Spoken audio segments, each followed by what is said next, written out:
नमस्कार साथियों, मैं मनीष माल आप सभी का आपके अपने चैनल में तहे दिल से स्वागत और अभिनंदन करता हूं।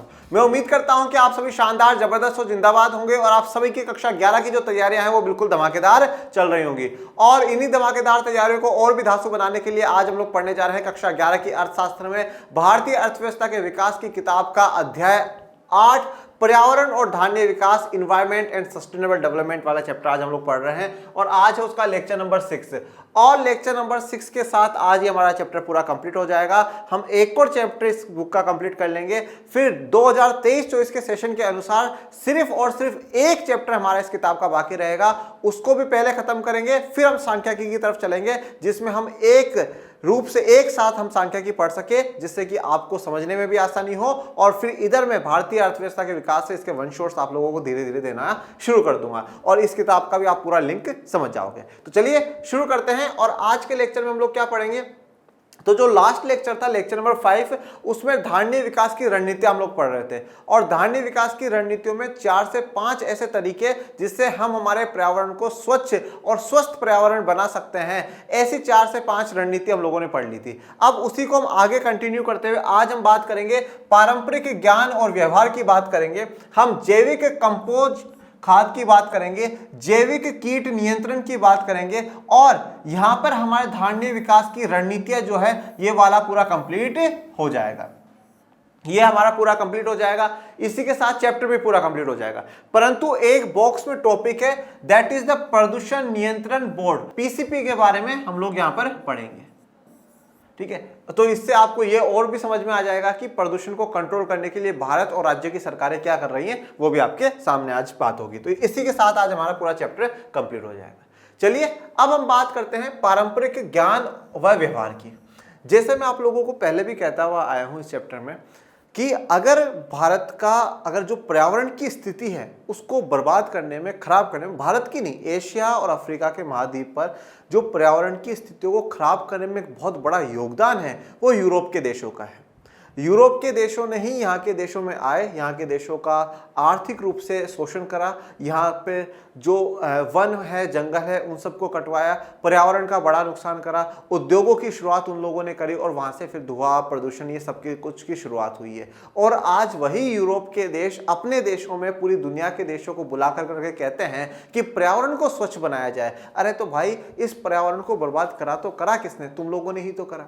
भारत की अगर बात करें तो भारत में क्या हुआ, ब्रिटिशर्स आए, बोले जंगल किस काम के, काटो इनको, ये जो लकड़ी आएगी ये हमारे शिप जहाज बनाने के काम आएगी, रेलवे के जो ट्रैक है वो उसको बिछाने के काम आएगी, काटो। कि ये जंगल क्या है, ये जंगल कचरा, कूड़ा है, बेकार है, और इसको काट करके हम खेती करेंगे। खेती भी किस चीज़ की, जिसकी उनको अंग्रेजों को आवश्यकता हुआ करती थी, और वह खेती करा करते थे, और वो खेती भी ऐसी वस्तु की करा करते थे जिससे हमारी जमीनें बंजर हो जाया करती थी। ठीक है, तो इस प्रकार से उन्होंने जमीनों को बंजर कर दिया, जंगलों को काट दिया, फिर कुछ उद्योग लगाए, ऐसे उद्योग लगाए जहां से पूरी दुनिया में ही प्रदूषण प्रदूषण प्रदूषण जैसा शब्द हम लोगों को देखने को मिलता है। परंतु अगर हम बात करें, जब हमारे प्राचीन भारत की बात करते हैं तो वहां पे प्रदूषण जैसे शब्द नहीं है। ठीक है, हर तरफ हमें हरियाली देखने को मिलती है। ठीक है, हमने जंगलों में हर पेड़ पौधे को मतलब एक पवित्र मान कर करके हमने पेड़ पौधों की, आज भी हमारी संस्कृति में काफी लोग पेड़ पौधों की पूजा करते हैं। ठीक है, पवित्र मानते हैं। अब देखिए, काफी लोग उसको पवित्र के रूप से माने, कैसे भी माने, ये धार्मिक मुद्दा हो सकता है, परंतु अच्छी बात यह है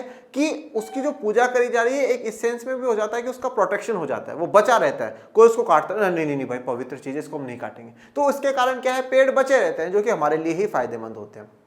परंतु जब ब्रिटिशर्स और ये इंडिया आते हैं, पेड़ों को काट देते हैं, और फिर धीरे धीरे क्या है कि हम लोग विकास के चक्कर में उन्हीं की जो नीतियां हैं उनको अपनाना शुरू कर देते हैं, और जो हमारा जो परंपराओं से जो ज्ञान चलता हुआ आ रहा था पर्यावरण को बचाने का, सभ्यता को बचाने का, वो ज्ञान लुप्त होता जाता है, गायब होता जाता है। तो इसलिए अब धान्य विकास की रणनीतियों में, सस्टेनेबल डेवलपमेंट की स्ट्रेटेजी में हमारा जो अगला कदम है वो क्या है कि पारंपरिक ज्ञान व व्यवहार। तो जो हमारा हजारों सालों से जिन परंपराओं के तहत जो ज्ञान चलता हुआ आ रहा है, हम उस ज्ञान को अपनाएं। मतलब हम हमारे जो पेड़ पौधे हैं उनकी रक्षा करें, हम उनकी पूजा करें, उनको संरक्षित करें, बचाने का काम हम उनको करें। हम अब जो यूरोपियन कंट्रीज है उनकी नीतियां ना अपनाएं कि हाँ भैया उद्योगों के लिए हमने पेड़ पौधे काट दिए, करना ये गलत है। तो हमें पारंपरिक ज्ञान और व्यवहार की आवश्यकता है। पारंपरिक रूप से भारतीय लोग पर्यावरण के निकट रहे हैं, वे पर्यावरण के एक अंग के रूप में रहे हैं, न कि उसके नियंत्रक के रूप में रहे। तो पारंपरिक रूप से देखें तो भारतीय लोग पर्यावरण के निकट रहे, पर्यावरण के सबसे निकट अगर कोई रहा तो भारतीय लोग रहे। मैं आपको बता दूं, आज भी जंगलों में अधिकतर जो चीजें होती हैं वो काफी यूजफुल होती हैं, जड़ी बूटियां वहां से हमें मिलती है, मेडिसिन। पूरा जो आयुर्वेदिक है आज पूरी दुनिया में, मतलब आयुर्वेदिक एक बड़ा आप ट्रीटमेंट मेथड है।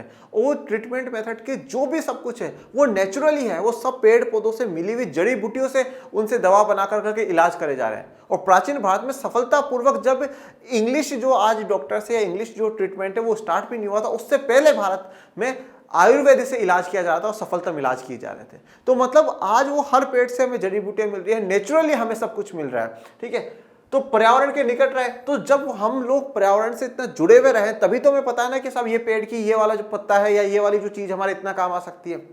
आज आप किसी व्यक्ति के पास रहते हो तभी तो पता चलता ना ये व्यक्ति में अच्छाई क्या है, बुराई क्या है। हम पर्यावरण से जुड़े हुए रहे तभी तो हमें पता था ना कि हाँ साहब ये वाली जो चीज है ये काम आ जाएगी। पहले के जमाने में जब हमारी दादी के भी जो पूर्वज है वो रहा करते थे, तो वो कौन सी दवाई या कौन सी इंग्लिश गोलियां ये आती है वो लेते थे, नहीं ये घर में ये ले, खांसी हो रही है अदरक चूस ले बेटा ठीक हो जाएगा, ठीक है। और समस्या ये ले काली चाय पी ले से ठीक हो जाएगा, ये कर ले, कहीं चोट लग गई ले बेटा हल्दी वाला दूध पी ले। तो हमने क्या है, हमें पता था कि भाई ये वाली चीज इन बीमारियों में काम कर जाएगी। क्यों? क्योंकि हम पर्यावरण से जुड़े हुए थे, हमें पर्यावरण का महत्व और पर्यावरण में आने वाली हर चीज, हर उन पेड़ पौधों की, उनकी जड़ी बूटियों के बारे में ज्ञान था। हम पर्यावरण के एक अंग के रूप में रहे। अंग का मतलब क्या है, हम उसका एक पार्ट बनकर करके रहे, हम उसके नियंत्रक के रूप में नहीं रहे, हम उसका कंट्रोल नहीं, ये पर्यावरण पर कंट्रोल कर रहे हैं, ये पौधे हमारे काम नहीं आ रहे काट दो, ये काम हमारा है इसका पूरा शोषण कर लो, ऐसे नहीं। हम उसके अंग बन करके रहे कि मतलब हम भी पर्यावरण का एक भाग है। पर्यावरण और हम लोग अलग अलग नहीं है, हम भी उसका भाग है। हम अगर इसकी सेवा करेंगे तो ये भी हमारी सेवा करेगा, ठीक है। अंग के रूप में हम एक पार्ट के रूप में बनकर करके रहे। यदि हम अपनी कृषि व्यवस्था, स्वास्थ्य सुविधा व्यवस्था, आवास, परिवहन आदि को पीछे मुड़कर देखें तो पता चलेगा कि हमारे सभी क्रियाकलाप पर्यावरण के लिए हित कर रहे हैं। अगर हम पहले के समय की बात करें और हम देखें, हमारी कृषि व्यवस्था को देखें, हम स्वास्थ्य सुविधा व्यवस्थाओं को देखें, आवास की, परिवहन की, इन सभी व्यवस्थाओं को अगर हम पीछे मुड़कर के देखते हैं तो हमने जो भी काम करे थे वो सारे के सारे क्या है, पर्यावरण के लिए हित करते, मतलब पर्यावरण के लिए भी फायदेमंद था और पर्यावरण हमारे लिए फायदेमंद था।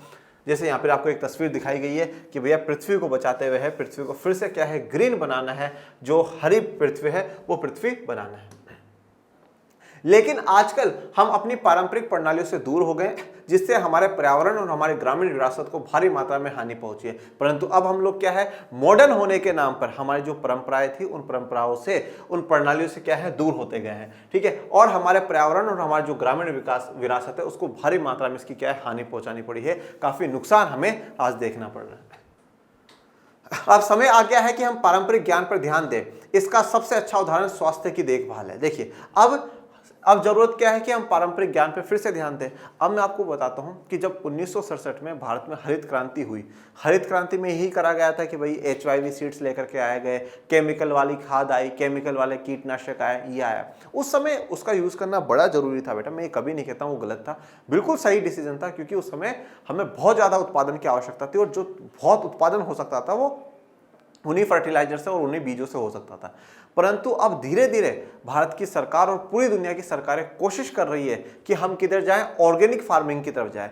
ऐसी फार्मिंग जहां पर ऐसे खाद का, ऐसे केमिकल्स वाला है, इनका प्रयोग ना हो। अगर केमिकल्स का प्रयोग होगा तो वो बेकार हो जाएगी। मतलब जो हमारे तरीके थे, जो भारतीयों के तरीके थे कृषि के, उन तरीकों पर अब पूरी दुनिया धीरे धीरे क्या है, काम करना शुरू कर रही है। तो जरूरी है कि अब हम पारंपरिक ज्ञान है उस पर ध्यान दें। और सबसे अच्छा उदाहरण क्या है, जो स्वास्थ्य है, जो हेल्थ है, उसकी देखभाल के लिए, स्वास्थ्य की देखभाल के लिए मैं आपको बताता हूं, जैसे हमारा योग, ठीक है, आज पूरे विश्व में योग है, अंतर्राष्ट्रीय योग दिवस मनाया जाता है, योग, ठीक है। आज योग का मतलब क्या होता है, संपूर्ण टोटल कहते हैं हम लोग। तो योग सिर्फ शरीर को तंदुरुस्त नहीं बनाता, योग क्या करता है, दिमाग को शांत करता है, मन को स्थिर बनाता है, ठीक है ना, और शरीर को तो स्वस्थ बनाता ही बनाता है। तो योग एक एक्सरसाइज के फॉर्म में हमें हमारी संस्कृति से मिला।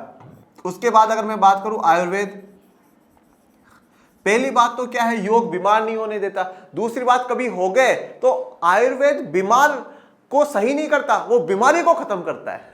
आयुर्वेद बीमार को सही नहीं करता, वो बीमारी को, आयुर्वेद ये पता लगाता है ये बीमार हुआ क्यों, होने मत दो इसको बीमार, ठीक है। बीमार नहीं होना इसलिए रोज हल्दी का दूध पिया करो, बीमार नहीं होना इन चीजों का सेवन नहीं करना। तो आयुर्वेद वो चीज है, ठीक है। और जैसे बहुत सी बार क्या होता है, जब लोग आयुर्वेद की दवाई लेते हैं, जैसे किसी को एलर्जी होती है, कुछ भी होता है तो उनको बार बार में छींक आने लग जाती है ऐसा, तो जब वो आयुर्वेद की दवा लेते हैं ना तो डॉक्टर उनको कहता है देखो भैया शुरुआत के 20 दिन 25 दिन हालत बिगड़ेगी, बहुत बुरी बिगड़ेगी, आपको अगर आज दिन में 50 छींक आ रही है तो अब 100 आएगी। तो वो डर जाता है, अरे मैडम मैं तो आपके पास इलाज करवाने आया। तो बोला हाँ इलाज होगा, पर एक्चुअल में क्या है, हम बीमारी को दबा नहीं रहे, बीमारी को हम तो बाहर निकाल रहे हैं। ज्यादा छींक आएगी तो जितनी भी गंदगी शरीर में जमी हुई है ना वो एक बाहर निकल जाएगी, और फिर वो जब बाहर निकल जाएगी ना फिर आपको बिल्कुल अंदर से जो आपका सिस्टम है उसको मजबूत बनाने की दवा दे देंगे, जो आपको कभी एलर्जी नहीं होगी। परंतु बाकी जैसे हम दवाई लेते हैं तो क्या होता है, फट देने हमारा क्या, हाँ रुक गया जुकाम रुक गया, तो एक्चुअली क्या हो बीमारी को दब जाती है, वो बीमारी दब जाती है। योग हो गया, आयुर्वेद हो गया, ये स्वास्थ्य के लिए मतलब बेहतर चीजें हैं जो कि हमें पर्यावरण की ही पारंपरिक जो हमारा ज्ञान है उसको मानते हुए। भारत बहुत ही सौभाग्यशाली है, यहाँ औषधि गुण से युक्त पौधों की लगभग 15,000 प्रजातियां हैं। इनमें से लगभग 8,000 जड़ी बूटियों का प्रयोग उपचार की विभिन्न प्रणालियों में लोक परंपरा सहित नियमित रूप से होता है। अब यहाँ भारत बड़ा सौभाग्यशाली है क्योंकि यहाँ औषधि गुण युक्त पौधे हैं, मतलब उनमें औषधियां हैं, मेडिसिन वाले हैं। तो कितने 15,000 प्रजातियां हैं, जिनमें से 8,000 ऐसी जड़ी बूटियां हैं जिनका आज भी शुरुआत से उपचार के रूप में, रोगों को खत्म करने के रूप में इस्तेमाल करा जा रहा है, रोग का उपचार करने के लिए प्रयोग करा जा रहा है। 8,000 जड़ी बूटियां भारत में पाई जाती है, और ये जड़ी बूटियां और दुनिया में कहीं नहीं, भारत में ही पाई जाती है। बड़ा सौभाग्यशाली की बात है, ठीक है ना। और मैं आपको और बता दूं, जिन चीजों का इस्तेमाल हम लोग करा करते थे आज उन पर पेटेंट अमेरिका करा करके बैठा है। क्यों? क्योंकि हमें नॉलेज ही नहीं था, हमें पता ही नहीं था, अरे साहब हमारे पास ऐसा ज्ञान था, नहीं पता था हमें, ठीक है। तो आज उनका पेटेंट वो करा के था, नहीं साहब इसका तो यूज हम ही करेंगे। तो इसलिए हमारी जो परंपराएं हैं उनको जानना और उनको अपनाना, उनका इस्तेमाल करना बड़ा आवश्यक है, बड़ा जरूरी है।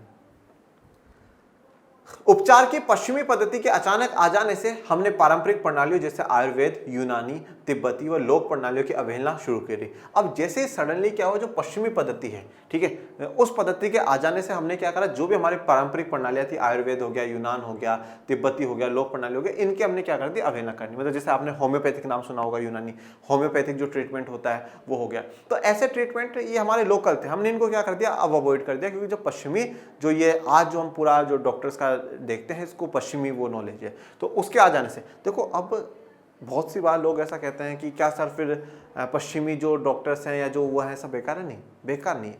देखो बेटा, हर बार चीज़ समय पर निर्भर करती है, समय के हिसाब से होती है। जैसे आज फॉर एग्जांपल मेरे अगर पेट में दर्द हो रहा है तो मैं क्या चाहता हूं कि एक बार सडनली मेरा पेट का दर्द जो है वो हट जाए, रुक जाए।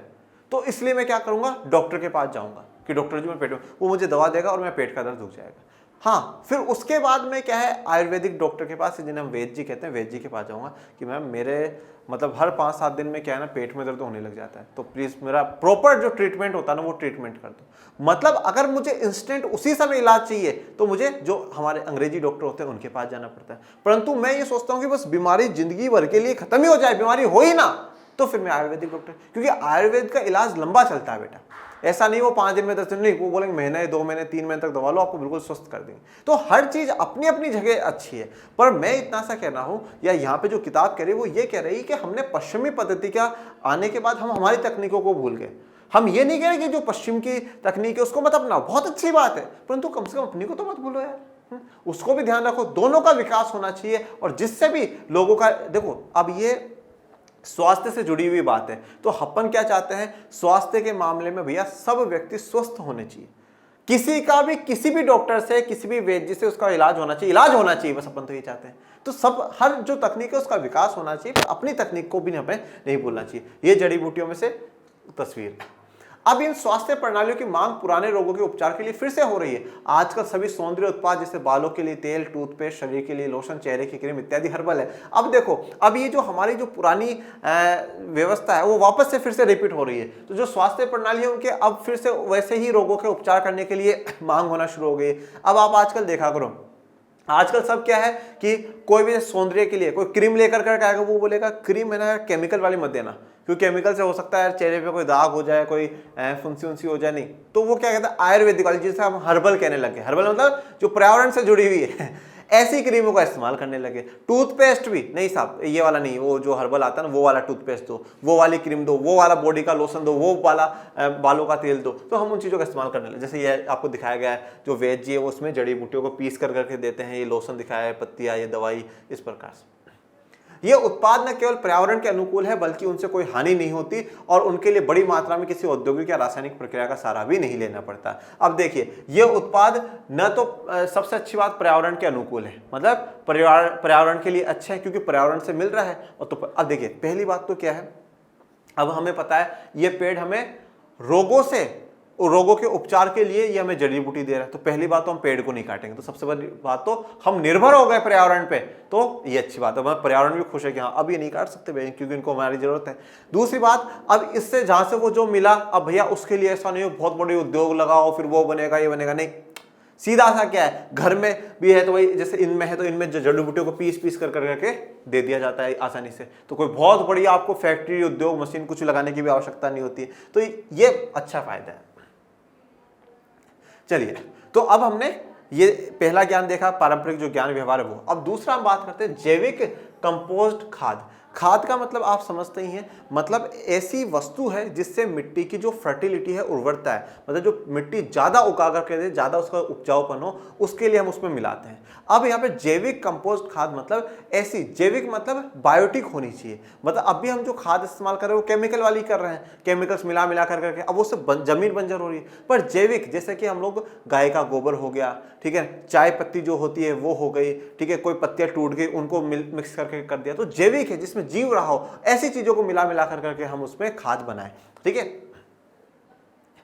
पिछले 5 दशकों में कृषि उत्पादन बढ़ाने की कोशिश में हमने जैविक कंपोस्ट खाद की अवहेलना की और पूरी तरह से रासायनिक खाद का उपयोग करने लगे। इससे मात्रा में उर्वर भूमि पर बहुत प्रतिकूल प्रभाव पड़ा। अब पिछले 5 दशकों मतलब पिछले 50 सालों में अगर हम लोग देखें तो हम हमारा कृषि का उत्पादन बढ़ाने के लिए, हम हमारा जो कृषि का उत्पादन है उसको बढ़ाने के लिए जैविक जो कंपोस्ट खाद है उसकी अवहेलना करना शुरू कर दिया कि सब उत्पादन बढ़ाना। अब उत्पादन बढ़ाने के लिए क्या है कि जो HYV सीड्स है, हाई यील्डिंग वेराइटी सीड्स बीज है वो है, केमिकल वाली जो फर्टिलाइजर्स है, खाद है वो आ गई, केमिकल वाले जो कीटनाशक है वो आ गए। ठीक है, तो अब वो हम इस्तेमाल करने लगे और इसने जो उर्वर भूमि है, जो हमारी अच्छी वाली भूमि है, जो उपजाऊ भूमि थी, उस पर प्रतिकूल बुरा प्रभाव डालना शुरू कर दिया है। देखिए, मैं आपको एक बात और बताता हूं।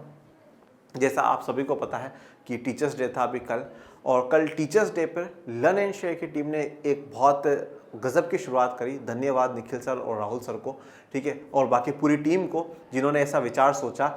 उन्होंने कल टीचर्स को गिफ्ट दिए और गिफ्ट में उन्होंने पौधे वितरित करे हैं टीचर्स को। बाकी आप सभी जगह देखते हैं स्कूलों में और कहीं पर क्या है, एक इतना बड़ा डब्बे से में कुछ होगा सामान, वो वाला गिफ्ट कर दिया, कहीं पेन गिफ्ट कर दिया, कहीं और कुछ गिफ्ट कर दिया, किसी को कुछ दे दिया। पर यहाँ पर एक नई पहल, एक नई शुरुआत कल लर्न एंड शेयर के टीम के द्वारा करी गई, जो कि सच में मुझे बड़ी प्रिय और बहुत अच्छी शुरुआत लगी। मतलब एक हर घर में मतलब उन्होंने एक एक पौधा और पहुंचा दिया। ठीक है, एक एक पौधा पहुंचा दिया। और आज जैसे वो पौधा मुझे मिला है ना, तो अब वो पौधा मेरे लिए वैसे भी यादगार है। यार देखो, मुझे टीचर्स डे पे सर ने दिया था, सर ने मुझे अपने हाथों से, सर ये आपका गिफ्ट लीजिए। अब मैं उसकी वैसे भी रक्षा याद नहीं मेरा। जैसे आज हमें कोई गिफ्ट मिलता है तो हम कितना संभाल करके रखते हैं, नहीं यार साहब मुझे गिफ्ट मिला है, मुझे गिफ्ट मिला है। कोई मुझे घड़ी वो गिफ्ट करेगा, मैं उसको बहुत आराम से संभाल करके रखूँ। कोई मांगेगा यार मुझे घड़ी देते, मैं अरे नहीं नहीं भाई कैसे दे दूँ, मैं गिफ्ट में मिली है। हाँ, मैं खुद खरीद करके लाता तो दे देता एक बार। तो अब ऐसे वो पौधा दिया है, अब मैं उसमें कोशिश करूंगा, हाँ भाई मैं डेली उसमें पानी डालूं, उसका ध्यान रखूं। तो ये एक अच्छी मतलब शुरुआत है, एक अच्छी सोच है। ऐसी सोच के लिए निखिल सर, राहुल सर और पूरी लर्न एंड शेयर की जो टीम जिन्होंने ऐसे विचार सोचे और ऐसे विचारों पर अमल किया, उनको सल्यूट है, सलाम है। बहुत अच्छी चीज़ है। मतलब हम बहुत सी बार ऐसा सोचते हैं कि यार मेरे करने से क्या हो जाएगा, परंतु मैं हमेशा कहता हूं कि शुरुआत एक व्यक्ति ही करता है।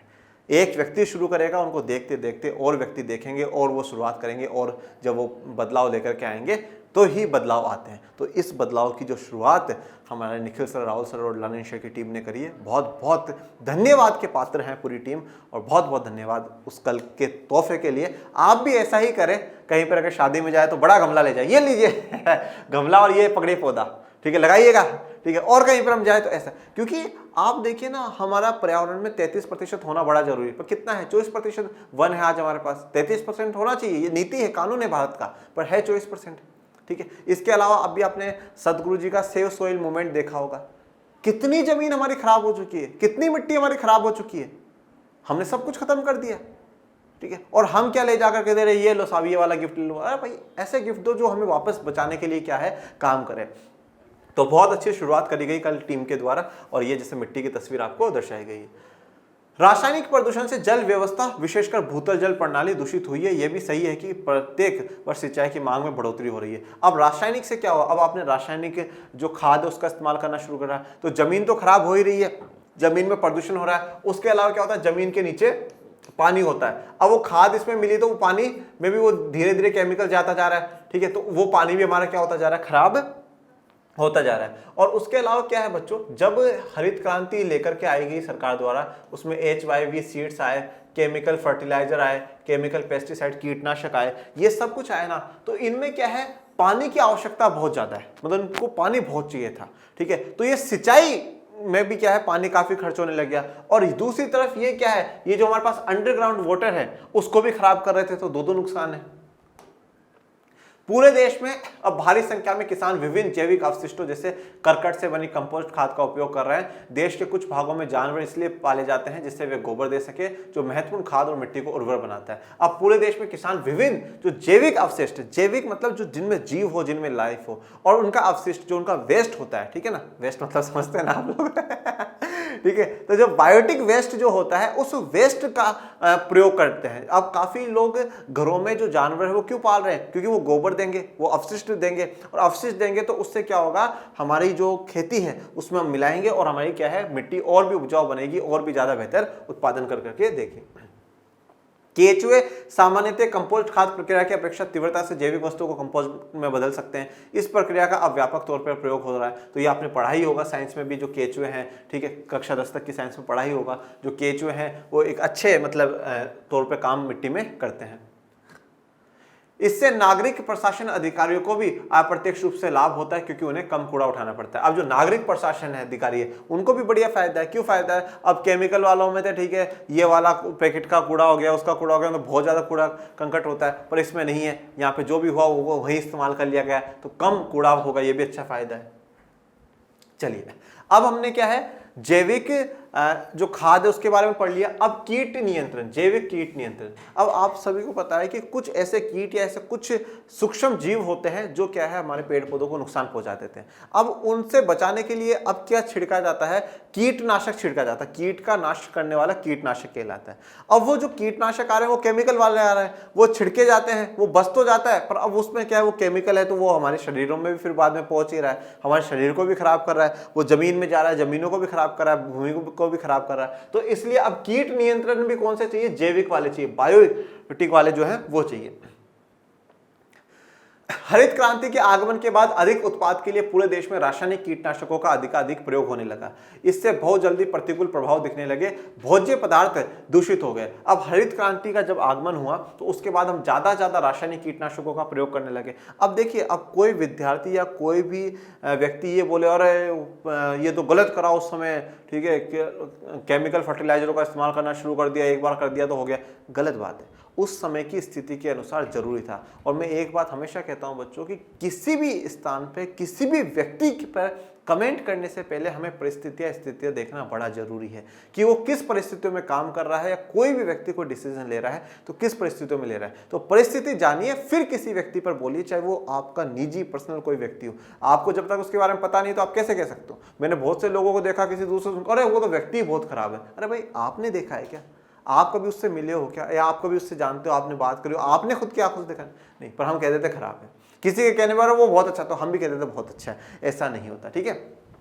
तो अब रासायनिक कीटनाशकों का अधिक प्रयोग होने लगा, इससे प्रतिकूल प्रभाव पड़ने लगा, ठीक है। और भोज्य जो हमारे पदार्थ है वो भी दूषित होने लगे, जो पदार्थ हम भोजन में लेते हैं वो भी दूषित होने लगे, खराब होने लगे।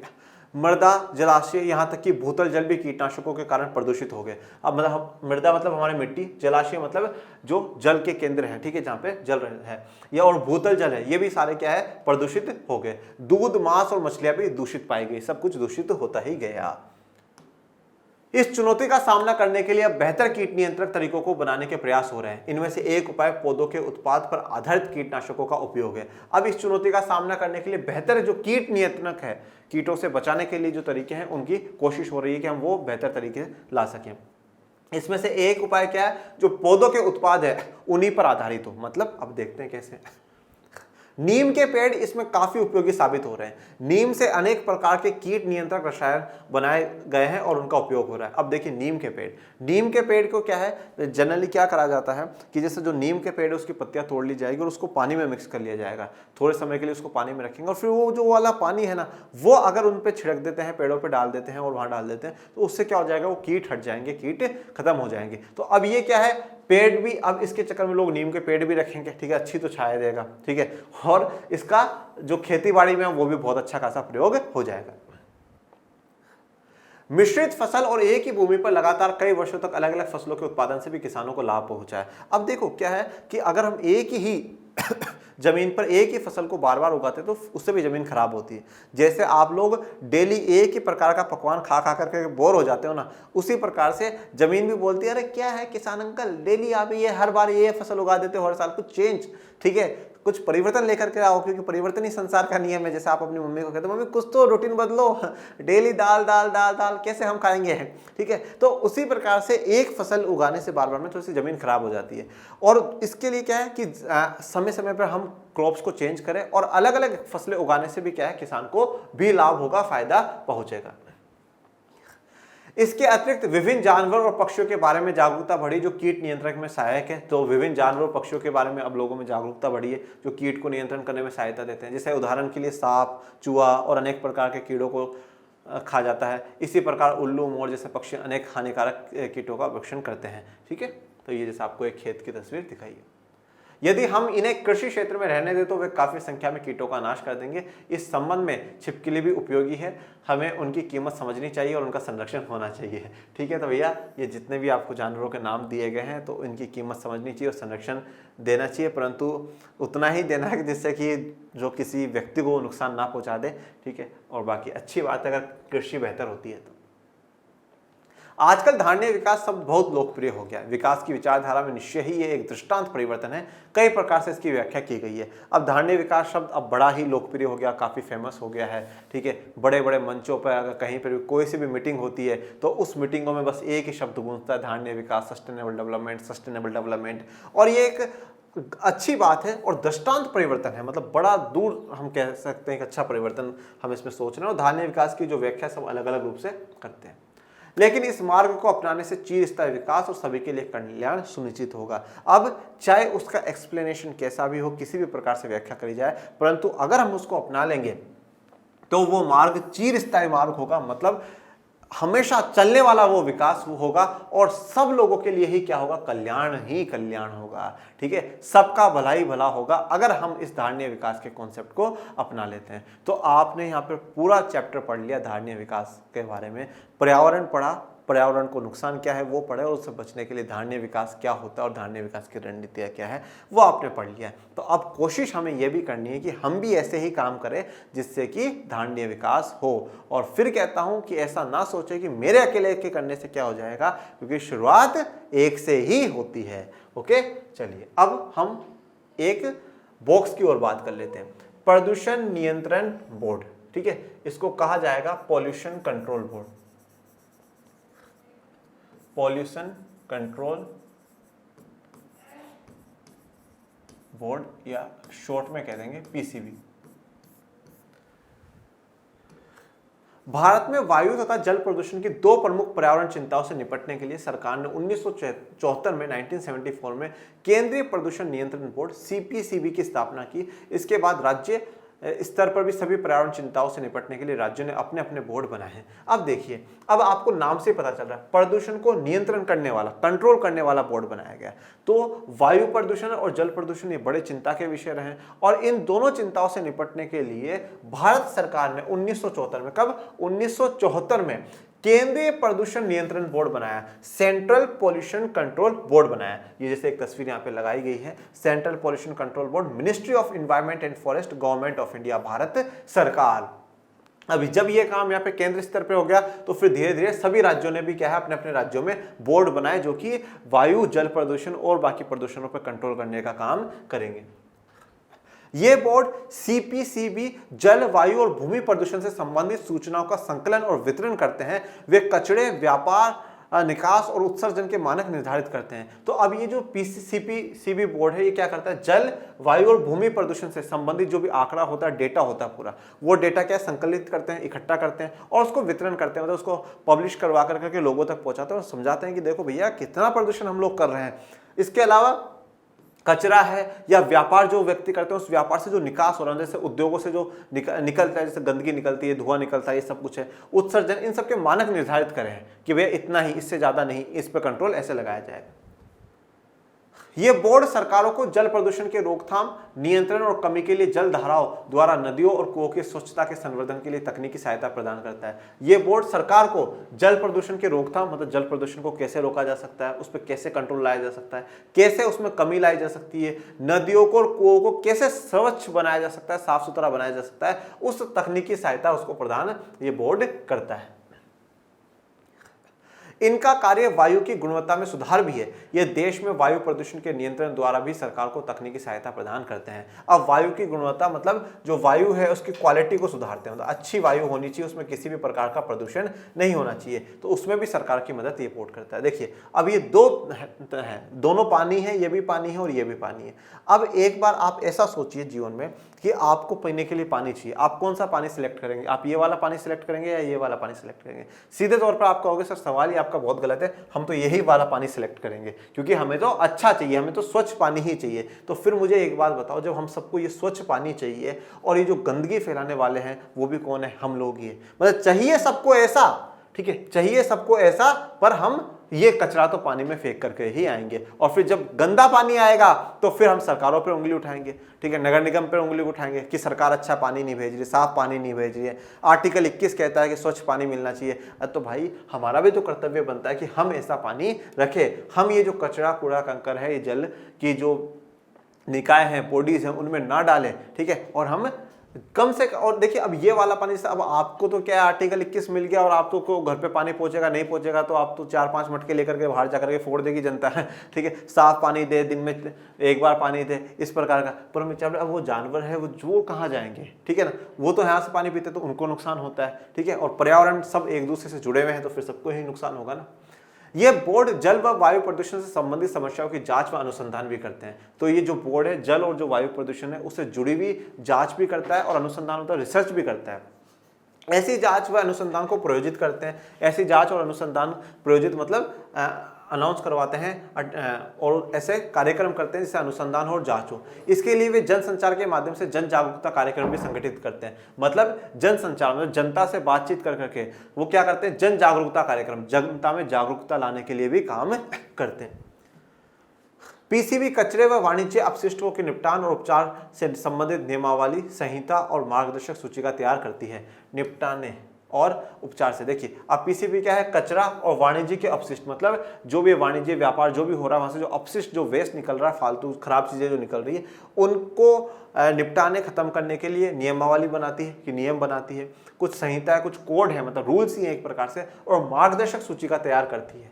ये देखिए यहाँ पे किस प्रकार से प्लास्टिक में हमने कचरा कर रखा है। उद्योगों के विनियमन द्वारा वे वायु गुणवत्ता का मूल्यांकन करते हैं और उद्योगों पर क्या है, कुछ रेगुलेशंस लगा देते हैं, रूल्स एंड रेगुलेशंस थोप देते हैं और उसको कहते हैं कि इतनी जो धुआं है ये नहीं निकलना चाहिए, ऐसा नहीं होना चाहिए कुछ, और फिर वायु की गुणवत्ता करते हैं। वास्तव में अपने जिला स्तरीय अधिकारियों के माध्यम से राज्य बोर्ड अपने क्षेत्राधिकार में आने वाले प्रत्येक उद्योग का समय समय पर निरीक्षण, निकास और गैसीय उत्सर्जन के हेतु उपलब्ध उपयोगों की पर्याप्तता का विश्लेषण करने के लिए करता है। अब जो जिला स्तरीय अधिकारी है उनको कहता है बोर्ड कि भाई आपके एरिया में, आपके जिले में जो भी उद्योग है उनका निरीक्षण करो समय समय पर, मतलब इंस्पेक्शन करो, चेक करो कि वो कितना निकास कर रहे हैं, गैस वहाँ से कितनी निकल रही है, और उनको समझाओ और विश्लेषण करो कि कितना नुकसान हो रहा है, कितना नहीं हो रहा है, और उनको समझाया जाए।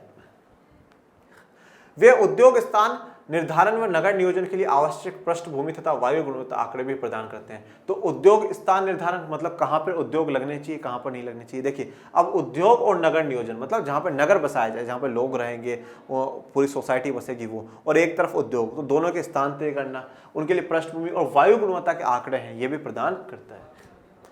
प्रदूषण नियंत्रण बोर्ड जल प्रदूषण से संबंधित तकनीकी और सांख्यिकी आंकड़ों का संकलन, संपादन और वितरण करते हैं। देखो अब क्या कर रहा है, जल प्रदूषण से जुड़ी हुई जितनी भी जो तकनीक है, टेक्निक्स हैं, उनकी बात करता है। सांख्यिकी जो आंकड़े हैं उनका संकलन इकट्ठा करता है, संपादन उनको एडिट करता है और उनको वितरण करता है लोगों को। 125 नदियां जिसमें उपनदियां भी हैं, कुएं, झील, खाड़ी, तालाब, टैंक, नाले और नहरों में जल की गुणवत्ता की देखरेख भी करता है। तो सारी जगह जो हमारे वाटर है उसकी क्वालिटी कैसी, कितनी अच्छी है, कितनी बेकार है, वो भी ये बोर्ड चेक करता है। ठीक है, तो इसी के साथ आज हमारा लेक्चर और हमारा ये एक कोड चैप्टर इस किताब का पूरा कंप्लीट होता है। आपको कोई भी डाउट, कोई भी समस्या हो तो कमेंट बॉक्स में मेंशन करिएगा।